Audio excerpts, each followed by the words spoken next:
हमारे तरह हट्टे कट्टे मोटे थे। और जो मोटे आदमी होते हैं ना, वो एक नंबर के आलसी होते हैं। हर काम कल पे छोड़ते हैं, बाद में करेंगे, कल करेंगे। अब प्यारे कार्तिकेय तो निकल लिए क्योंकि विवाह की जल्दी थी। अब गणेश जी चुपचाप बैठे सोचने लगे कि मैं क्या करूं, मुझसे ना दौड़ा जाए ना भागा जाए। लेकिन कहते हैं गणेश जी को ज्ञान का भंडार कहा जाता है। अब गणेश जी ने सोचा कि मैंने शास्त्रों का अध्ययन किया है और शास्त्रों में लिखा है कि माता पिता के चरणों में ब्रह्मांड होता है। क्या होता है? ब्रह्मांड होता है, अगर मानो तो। लेकिन आजकल के बच्चे क्या मानते हैं? माता पिता को सबसे बड़े दुश्मन। कोई माता पिता बात समझाते हैं ना, उसका उल्टा मतलब निकालते हैं, रोक टोक करते हैं, सामने बोलते हैं। क्योंकि आज के पुत्र आज्ञाकारी कम और धुंधकारी ज्यादा हो रहे हैं। यह भी बताया जाएगा कि क्यों हो रहे हैं। 80% घरों में धुंधकारी बच्चे पैदा हो रहे हैं। क्यों? क्योंकि उनमें उनकी गलती नहीं है, प्यारे माता पिता की गलती है। क्यों? उन्हें सब कुछ देते हैं, धन देते हैं, दौलत देते हैं, हर जिद पूरी करते हैं, लेकिन जो देना चाहिए वो नहीं देते, जिसे कहते हैं संस्कार। और जिसके कारण आज बच्चों में संस्कार ही नहीं है, इसीलिए वो धुंधकारी बन रहे हैं। हम कहते हैं प्यारे, अपने बच्चों को बचपन से ही भक्ति में लगा दो, सत्संग से जोड़ दो। लेकिन क्या बचपन में खेलने से फुर्सत नहीं है, मोबाइल से फुर्सत नहीं है, बाइक चलाने से फुर्सत नहीं है, जवानी में कमाई से फुर्सत नहीं है, और प्यारे बुढ़ापे में जब रोग लग जाते हैं तो फिर वो किसी काम का नहीं रहता। इसीलिए कहते हैं बचपन में भक्ति अमृत के समान है। जो बचपन में बच्चा 15 मिनट में भक्ति कर लेगा, बुढ़ापे में 6 घंटे में भी नहीं हो पाएगी। कभी पैरों में दर्द, कभी घुटनों में दर्द, कभी कमर में दर्द। इसीलिए कहते हैं प्यारे, बचपन में भक्ति अमृत के समान है, जवानी में भक्ति दूध घी के समान है, और बुढ़ापे में केवल पानी के समान है। इसीलिए जितना हो सके प्यारे, अपने बच्चों को अमृतपान जरूर कराएं। लेकिन कई क्या करते हैं, बेटा तुम्हारी तो खेलने कूदने की उम्र है, कथा तो हम जैसी बूढ़े बूढ़ियों की सुनने की उम्र है। प्यारे, जो ये कहते हैं ना, अपने बच्चों से सबसे बड़ी दुश्मनी निकालते हैं, जो कहते हैं तुम्हारी खेलने कूदने की उम्र है। प्यारे भक्त प्रहलाद गर्भ में ही सत्संग सुनते थे, उन्हें गर्भ में ही अमृतपान हो गया था सत्संग रूपी, तभी तो नारायण के परम भक्त बन गए। क्योंकि बचपन में बच्चा कोरा कागज होता है, जो लिखोगे वही डलेगा। जैसे कच्चा घड़ा होता है ना, जैसा बनाओगे वैसी शेव आ जाएगी। वो तो तुम्हारे हाथ में तुम्हें क्या बनाना है। और प्यारे, जब वो पक्का बन गया फिर वो टूटेगा, लेकिन दोबारा वैसा नहीं होगा। इसलिए कहा जाता है प्यारे, 13 साल से 18 साल की उम्र, 13 साल से 18 साल की उम्र जो होती है वो सुधरने और बिगड़ने की होती है। उस समय तुमने अगर अपने बच्चों को सत्संग से जोड़ लिया तो समझ लेना तुम्हारा भविष्य बच्चे सुधार देंगे, तुम्हारा बुढ़ापा सुधर जाएगा। और अगर तुमने उस समय बच्चों को सत्संग से दूर कर दिया, भक्ति से दूर कर दिया, सेवा से दूर कर दिया, तो समझ लेना तुम्हारा बुढ़ापा बहुत खराब होगा। क्यों? जिन बच्चों पर तुम उम्मीद रख रहे हो ये हमारी सेवा करेंगे, प्यारे तुम्हें वृद्धाश्रम छोड़ आएंगे, या तुम्हारे साथ ऐसा होगा तुम सोच भी नहीं सकते। इसीलिए कहते हैं प्यारे, उनको संतों से सत्संग से जोड़ लो। खुद भी परमात्मा में मगन रहो, अपने बच्चों को भी परमात्मा में मगन लगाओ, क्योंकि उनको तो आनंद किसी और चीज का मिल रहा है। धन रूपी आनंद, मोबाइल रूपी आनंद, बाइक रूपी आनंद। तो वो तुम्हारा सत्संग क्यों सुनेंगे, तुम्हारी बात क्यों सुनेंगे? उनकी हर जिद पूरी हो रही है। अरे एक बार उन्हें सत्संग रूपी आनंद दोगे तो पता चलेगा कि असल में सच्चा जीवन है क्या, सेवा है क्या। मंदिरों में तो खूब जाते हैं लेकिन माता पिता की सेवा नहीं करते, तो प्यारे ऐसे मंदिर जाने का भी कोई फायदा नहीं। जिम में जाएंगे, बड़े बड़े डंबल उठाएंगे, जिम में जाएंगे, भारी भारी वेट उठाएंगे, लेकिन माता पिता की सब्जी का थैला उठाने में शर्म आती है। इसीलिए प्यारे हम आपसे कहते हैं कि खुद भी सेवा में लगो और अपने बच्चों से भी सेवा करवाओ, खुद भी सत्संग सुनो जबरदस्ती। जैसे छोटे छोटे बच्चों को जब तुम स्कूल ले जाते हो ना, तो राजी राजी जाते नहीं हैं, जबरदस्ती माता पिता लेकर आते हैं।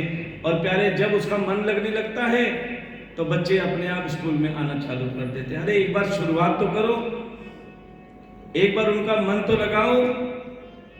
इसीलिए कहते हैं प्यारे, संत महात्मा कीर्तन के द्वारा, सत्संग के द्वारा भक्तों को कहते हैं, समझाते हैं क्या? कोई किसी में मगन, कोई किसी में मगन, सभी बोलेंगे कोई किसी में मगन, कोई किसी में मगन, कोई किसी में मगन, कोई किसी में मगन, कोई किसी में मगन। मैं तो कान्हा की दीवानी, अपनी कान्हा में मगन, तो कान्हा की दीवानी, अपने कान्हा में मगन। कोई किसी में मगन, कोई किसी में मगन, कोई किसी में मगन, कोई किसी में मगन।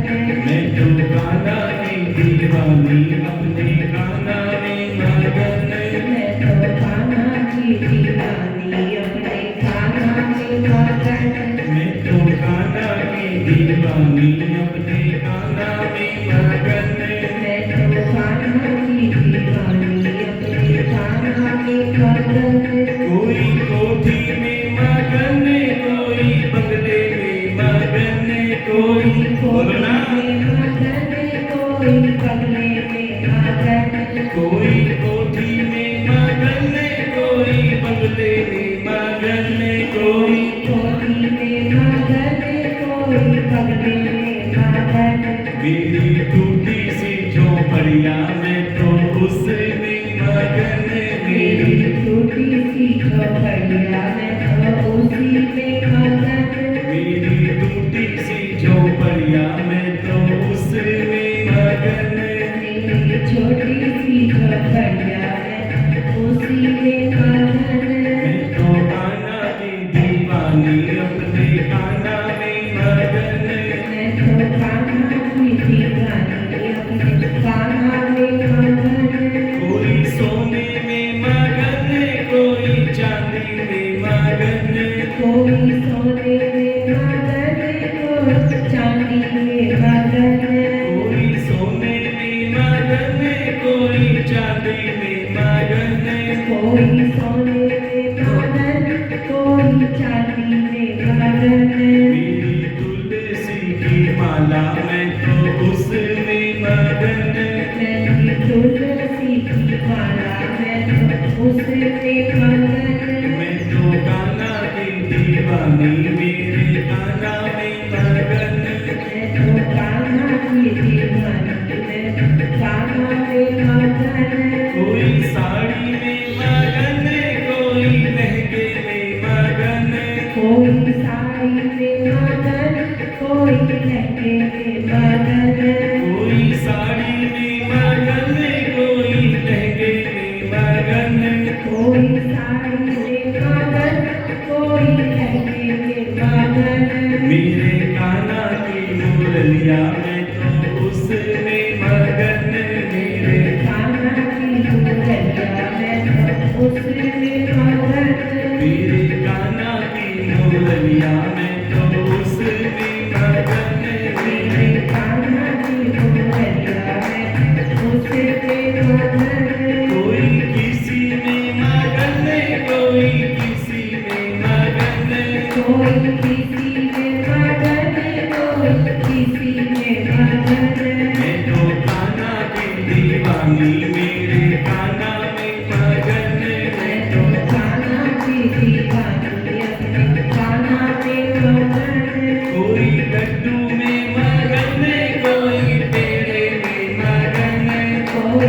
लड्डू में मगन कोई पेड़े में मगन कोई लड्डू में मगन कोई पेड़े में मगन कोई लड्डू में मगन कोई पेड़े में मगन मेरी रूखी सूखी रोटी में तो उसमें मगन मेरी सूखी सूखी रोटी में तो उसमें मगन मैं तो कान्हा की दीवानी अपने कान्हा में मगन मैं तो कान्हा की दीवानी अपने कान्हा में मगन और आजकल तो किसमें आनंद ज्यादा आता है ध्यान देना सत्संग में तो केवल नींद आती है सत्संग में तो केवल उबासी आती है कोई कथा में आता है ना सबसे पहले कई महान आत्माएं आती हैं सबसे पहले देखती है पंखा कहाँ लगा है इसलिए भगवान ने टेंशन ही खत्म कर दी पंखे ही नहीं है कहाँ देखोगे क्योंकि देखो कईयों के घर में 2-2 टन के एसी हैं मोटे मोटे डनलप के गद्दे भी लगे हैं सोफा सेट है डाइनिंग सेट है लेकिन दिमाग अपसेट है ध्यान देना इतने मोटे मोटे गद्दे होने के बाद भी रातों को नींद नहीं आती गले में मोटी मोटी चैन है लेकिन मन में चैन इसलिए प्रभु से कहो कि प्रभु मेरे गले में चाहे मोटी मोटी चैन मत देना लेकिन मेरे मन में चैन जरूर देना इसलिए कि हमें वो आनंद देना जो हमें सुख की ओर ले जाए जो हमें परमात्मा की ओर ले जाए लेकिन आजकल आनंद किसमें है ध्यान देना 4 सहेलियां बैठी हो आहा और 5वें की बुराई हो रही हो सारा दिन चर्चा चलेगी लेकिन पेट नहीं भरेगा फिर शाम को कहेंगे हमें क्या लेना बाद में फिर बात करेंगे इसीलिए कहते हैं कोई निंदा में मगन कोई चुगली में मगन कोई निंदा में मगन कोई चुगली में मगन कोई निंदा में मगन कोई चुगली में मगन कोई निंदा में मगन कोई चुगली में मगन मैं तो कान्हा जी की भागवत में आने में मगन मैं तो कान्हा जी की भागवत आने को मगन मेरे कान्हा जी की भागवत में आने को मगन मेरे कान्हा जी की भागवत आने को मगन कोई किसी में मगन कोई किसी में मगन कोई किसी में मगन कोई किसी में मगन मैं तो कान्हा की दीवानी अपने कान्हा में मगन कान्हा की दीवानी अपने कान्हा में मगन हरे रामा राम रामा हरे हरे हरे कृष्णा कृष्ण कृष्ण हरे हरे हरे रामा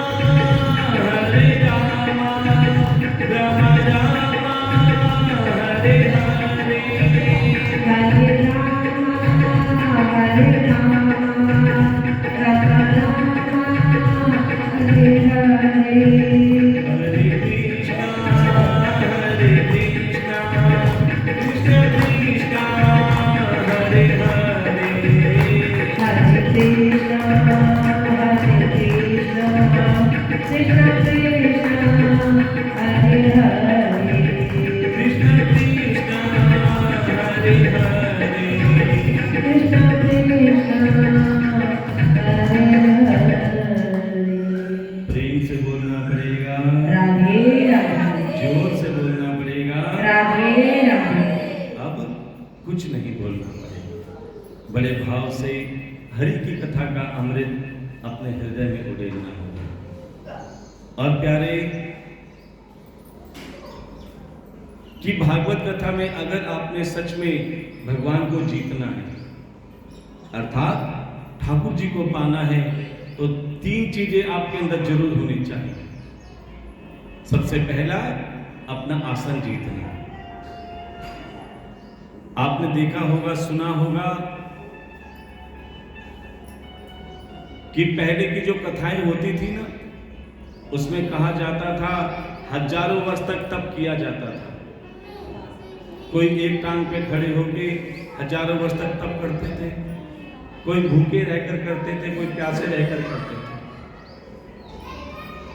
लेकिन कलयुग में तुम्हें कितनी छूट मिली हुई है। हजारों वर्ष तो बाद की बात है, प्यारे इंसान की आयु कितनी रह गई है। प्यारे, जिसके घुटनों में दर्द होना चालू हो जाए, जिसके पैरों में, कमर में चालू हो जाए ना, समझ लेना, अरे बाहर चला जाएगा, उनको चुप करा।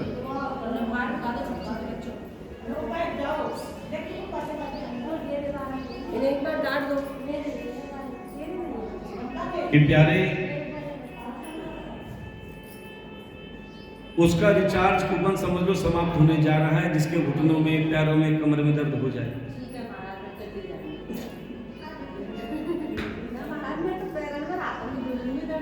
चिंता मत करो। जैसे आप अपना मोबाइल चार्ज करवाते हो ना, ऐसे जिसका रिचार्ज कूपन कमजोर पड़ रहा है, उसको चार्ज करने का एक ही साधन है, वो है श्रीमद् भागवत कथा। कि प्यारे, जिसके घुटनों में, पैरों में दर्द हो ना, भागवत कथा में खूब हाजिर लगाओ नाच के। सारी बीमारी अपने आप दूर हो जाएगी। ये हमारा एक्सपीरियंस है। एक बार हमने प्रहलादपुर में कथा की थी, ध्यान से सुनना। सभी को निमंत्रण दिया। एक बहन जी थी जिनको हमने कहा बहन जी कथा में जरूर आना। अब उन बहन जी का वजन ही कम से कम 100 किलो, कुर्सी में ऐसे फैली पड़ी। बोले महाराज मैं कैसे आऊं, मुझसे तो ढंग से उठा भी नहीं जाता है। मैंने बहन एक बार आकर देख लेना। बोले कोशिश करूंगी। मैंने कोशिश करो, व्यवस्था मेरा ठाकुर बना देगा। प्यारे, कलश यात्रा में तो आई नहीं क्योंकि बहुत बड़ी परिक्रमा करनी थी। जैसे मंगल कलश पूरा हुआ, कथा यहाँ पे आरंभ हुई, प्यारे 4 जने उसे पकड़ के धीरे धीरे ला रहे थे। बोले महाराज अगर कोई और कहता तो शायद नहीं आती, आप स्वयं मुझे बुलावा देने आए हैं। बोले मैं बुलावा देने नहीं आया। अरे तुम्हारे द्वार पे अगर छोटा सा बच्चा भी शोर मचाता जाए कि तुम्हारे नांगल कला गांव की जाट चौपाल में भागवत कथा हो रही है, उसे कोई छोटा बच्चा मत समझना, उसे साक्षात मेरे ठाकुर ही समझना, जो तुम्हें किसी न किसी रूप में, किसी के मन में बैठ के तुम्हें साक्षात निमंत्रण देने आया है। तो ये सोचना कि मुझे ठाकुर ने बुलाया है। तुम्हें किसी भी माध्यम से पता चले, ये मत सोचना कि कोई हमें स्पेशल बुलाने आएगा। प्यारे, ये संसार का रचने वाले का कार्य है। अगर किसी भी माध्यम से तुम्हें पता चला है तो समझ लेना गोविंद ने तुम्हें चुना है।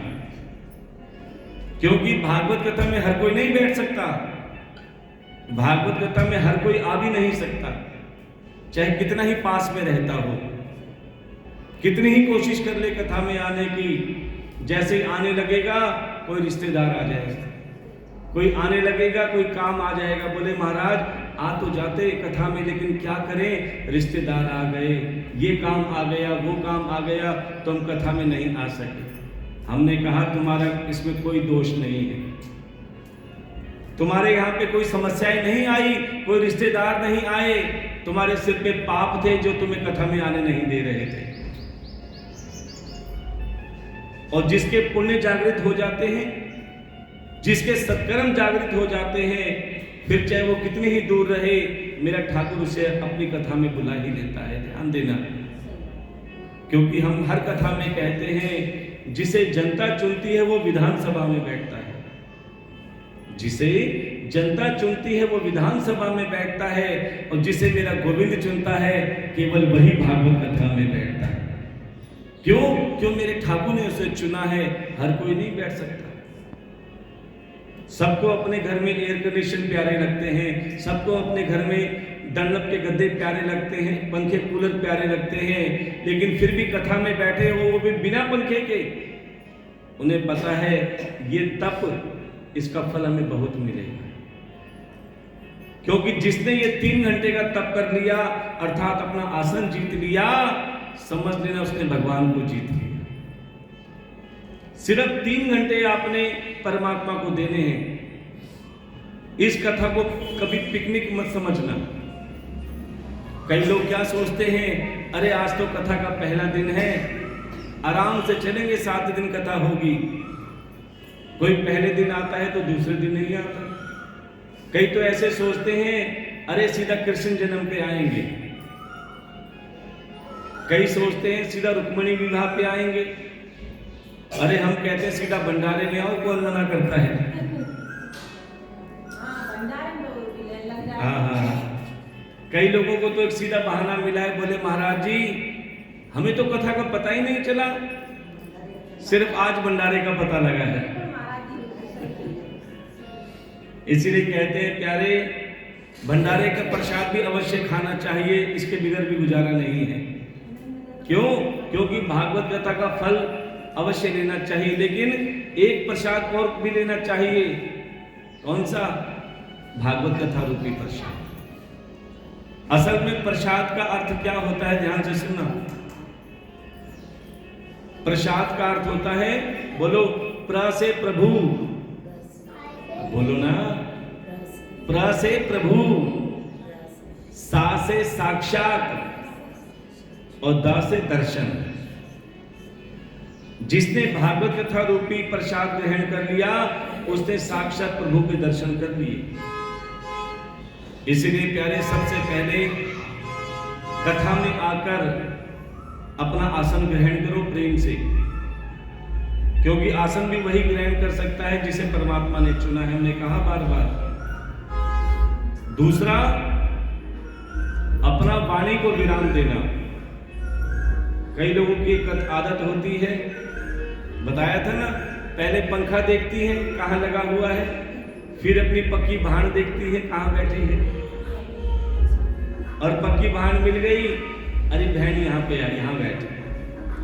उसके बाद और कैसे आई, तूने सूट कब खरीदा, साड़ी कब खरीदी, ये कब किया, वो कब किया, कथा में ध्यान नहीं है, आपस में बतिया रही है। प्यारे, जब कथा में आओ तो कथा के बन जाओ। अगर इधर उधर की बातें करोगे तो कथा में बैठने का कोई फायदा नहीं। और तीसरी बात सबसे बड़ी है, कथा में आओ, अपनी प्रधान इंद्री पे कंट्रोल करो। प्रधान इंद्री कौन सी है? अपने नेत्र, अर्थात आंखें।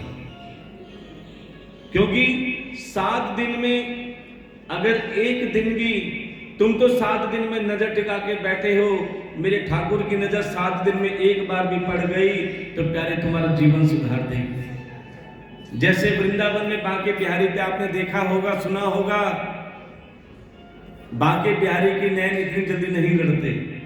क्यों? बार बार पर्दे लगते हैं, बार बार पंडित जी, गोस्वामी जी आगे आ जाते हैं। कभी कभी पूरा परिवार जब दर्शन करने जाता है, कभी गोलू के पापा खो जाते हैं, कभी मम्मी खो जाती है, कभी बच्चे खो जाते हैं।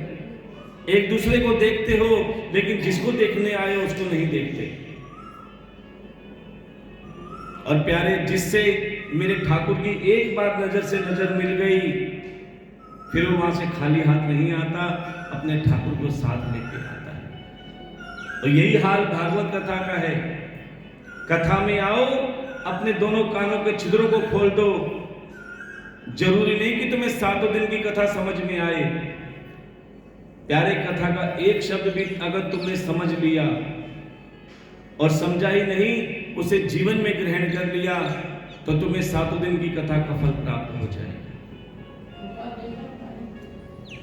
और जिस समय तुम्हारी नजर व्यासपीठ पे टिक गई, विश्वास मानो, एक दिन में ना सही, एक ना एक दिन तुम्हें ठाकुर के दर्शन अवश्य होंगे। और उसका फल क्या होगा, उसका परिणाम क्या होगा? कि तुम्हारे घर में साक्षात ठाकुर जी दर्शन देने आएंगे, चाहे लड्डू गोपाल के रूप में, चाहे राधा रानी के रूप में, चाहे खुशियों के रूप में। तुम्हारे घर आंगन में खुशियां ही खुशियां डोलेंगी, खेलेंगी। तो कौन कौन अपने ठाकुर जी के अपने घर आंगन में बुलाना चाहता है? चाहते हो ना? तो कहते हैं भागवत कथा में बीच बीच में कीर्तन भी होता है। जिसको अपने घोड़ों का दर्द ठीक करना हो, जिसको अपने पैरों का दर्द ठीक करना हो, प्यारे जब बीच में कीर्तन हो, बिना झिझक के प्यारे खड़े होकर हाजिरी जरूर लगाना। तो सभी अपने स्थान पे खड़े हो जाएंगे और ठाकुर जी से हाजिरी लगाते हुए यही कहेंगे, अंगना में अंगना में अंगना में खेलेरी छोटो सुमिरो सावरिया, अंगना में खेलेरी सुमिरो सावरिया, अंगना में खेलेरी छोटो सुमिरो सावरिया, अंगना में खेलेरी छोटो सुमिरो सावरिया, सावरिया सावरिया मेरो सावरिया, सावरिया सावरिया मेरो सावरिया। अंगना में जय हो राधे, अंगना में खेलेरी छोटो सुमिरो सावरिया, अंगना में खेलेरी छोटो सुमिरो सावरिया।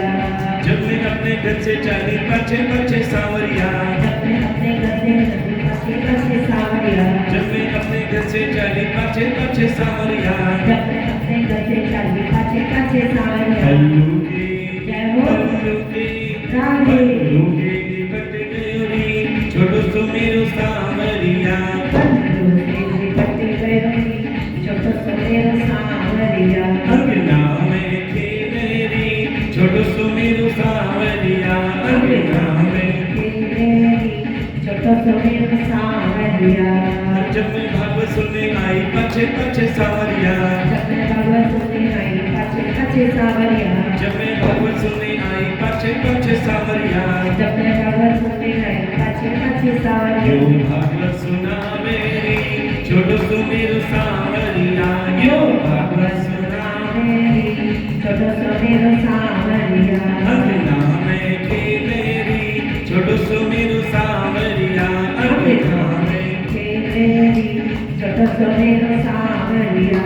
सावरिया सावरिया मेरो सावरिया, सावरिया सावरिया मेरो सावरिया, सावरिया सावरिया मेरो सावरिया, सावरिया सावरिया मेरो सावरिया। अंगना में जय हो अंगना में राधे, अंगना में खेलेरी छोटो सुमिरो सावरिया, अंगना में खेलेरी छोटो सुमिरो सावरिया। राधे राधे राधे राधे राधे राधे राधे, राधे राधे राधे राधे राधे राधे राधे, जय राधे राधे राधे राधे राधे राधे राधे, राधे राधे राधे राधे राधे राधे राधे। राधे राधे राधे राधे, राधे राधे राधे राधे, जय राधे जय राधे, जय श्री राधे बोलो जय राधे, जय राधे जय राधे, जय श्री कृष्ण बोलो जय राधे।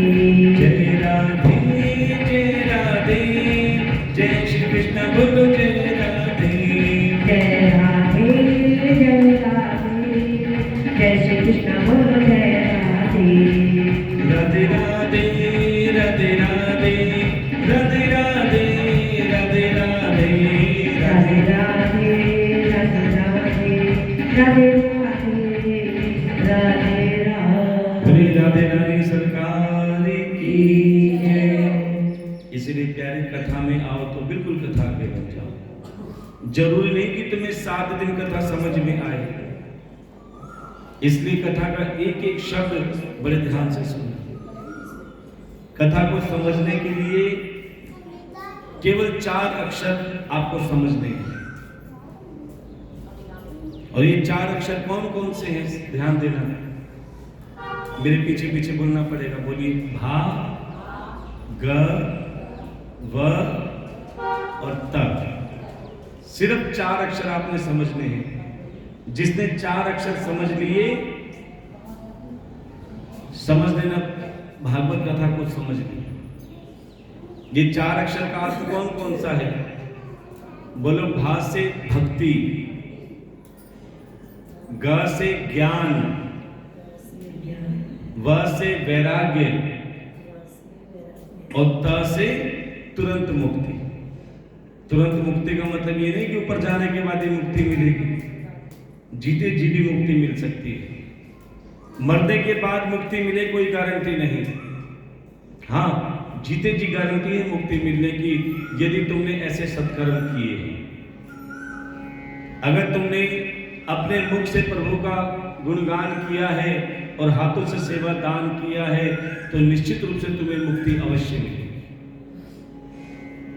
क्योंकि जिसके मुख में प्रभु का नाम होता है, जिसके हाथों से सेवा दान होता है, अंत समय में उसके अपने बेटे आए ना आए, उसके अपने रिश्तेदार आए ना आए, लेकिन अंत समय में मेरा ठाकुर उसे कंधा के सहारा देने जरूर आता है। और जिसे मेरे ठाकुर सहारा देने आए, यानी उसे किसी सहारे की जरूरत, इसे कहते हैं मुक्ति। कहते हैं किसी का दम तो निकल जाता है कि बेटा आएगा बेटा आएगा, लेकिन बेटा कहाँ है उसके पास तो समय ही नहीं। और कहते हैं अंत समय में अगर इच्छा अधूरी रह जाए तो उसे मुक्ति नहीं मिलती। इसीलिए हम कहते हैं प्यारे, भले संसार से 1000 रिश्ते बनाओ, लेकिन एक रिश्ता मेरे ठाकुर से भी बना लेना। चाहे पुत्र के रूप में, भाई के रूप में, पिता के रूप में या सखा के रूप में। कहते हैं ना, त्वमेव माता चे पिता त्वमेव, त्वमेव बंधु चे सखा त्वमेव। कोई भी रिश्ता बनाओ लेकिन उसे निभाओ, मन से बनाओ इसे अपना कि हाँ तू मेरा बेटा है तो है, मेरा भाई है तो है। फिर आप चमत्कार देख लेना। ये संसार रिश्ता निभाने में असफल हो जाएगा। तुम्हें सुख में तो साथ देगा, लेकिन दुख में साथ छोड़ने में भी देर नहीं लगाएगा। उस समय तुम्हें मेरा ठाकुर याद आएगा कि मैंने